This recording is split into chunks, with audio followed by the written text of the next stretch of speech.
Hello, everybody. Welcome to Friday. We did not have our live show today, but I still wanted to do a summary for this week. There was an awful lot going on. I thought it was worth talking about.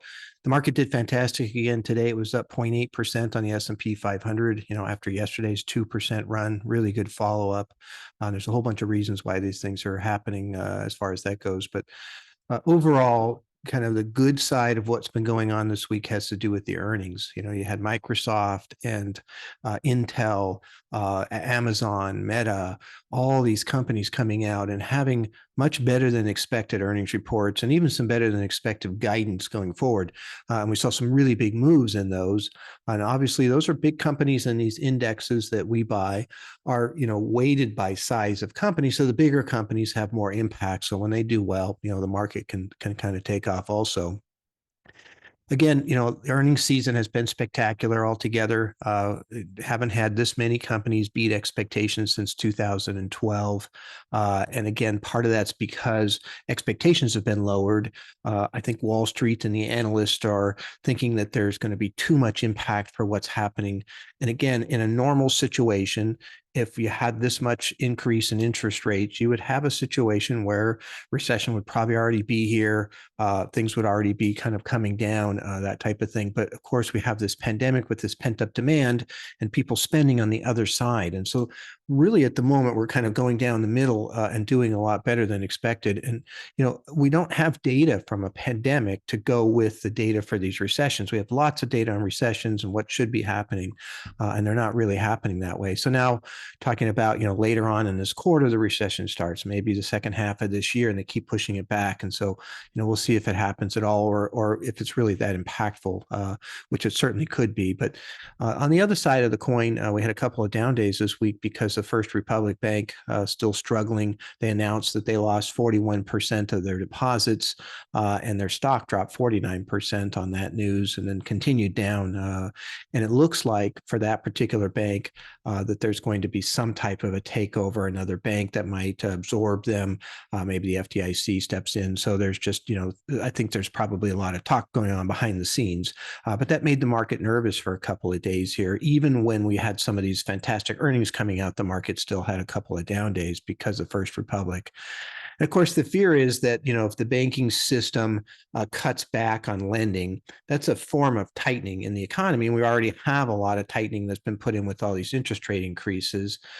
It'll really be interesting to see what happens next week with the Federal Reserve. They're meeting on the 2nd and 3rd, come out and tell us if they're going to raise rates, how much, what their comments are and how that plays out also, because I think, we have to be a little careful if I'm a Federal Reserve chairman, in terms of what would happen with the banking system here and how much impact will that have.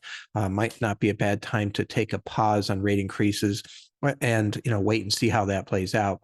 However, the banks are in pretty good shape altogether. We've gotten lots of reports from the other banks.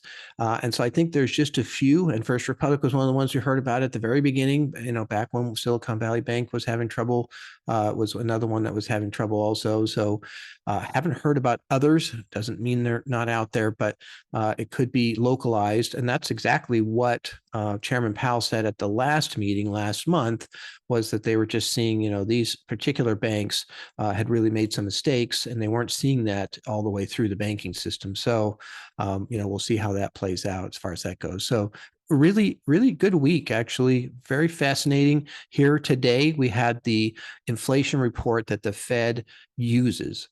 So we all talk about CPI and PPI and all these other different inflation indicators. But the one that the Fed favors and that they use as their main gauge is called a PCE. It's a Personal Consumption Expenditure Index. And so PCE was reported today. It's always very late. It was for last month, but it was down to 4.2%, and it was at 5.1% last month. So it's a nice drop.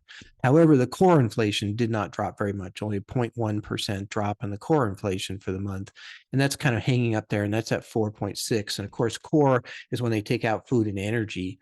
And that core inflation is what the Fed is using when they talk about trying to get down to 2%. So went from 4.7 to 4.6, so that trend isn't spectacular. That's been kind of sticky.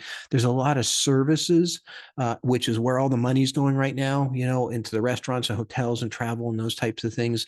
And that's where, the inflation is happening. That's where the job market is tight and all of these types of things. So, we'll have to see how that plays out and how the Federal Reserve reacts to that next week.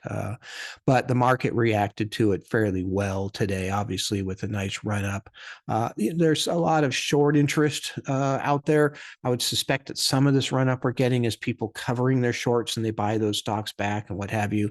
But we still have a market that bottomed out in October.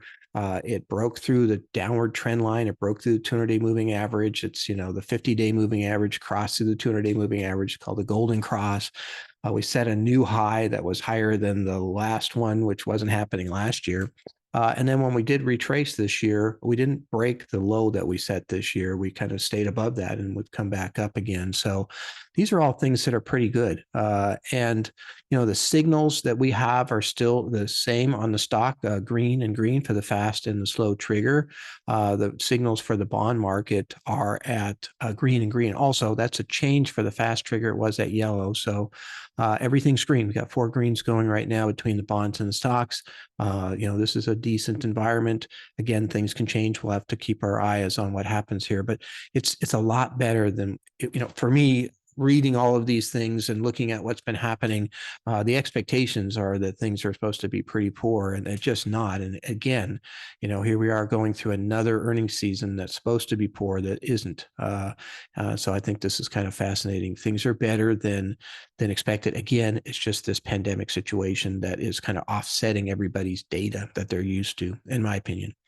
So that's what's happening this week. I really look forward to being able to see you guys again next week. On Monday, we'll start again doing the daily videos, and we will have a show again next Friday. So look forward to seeing you then. Thank you very much.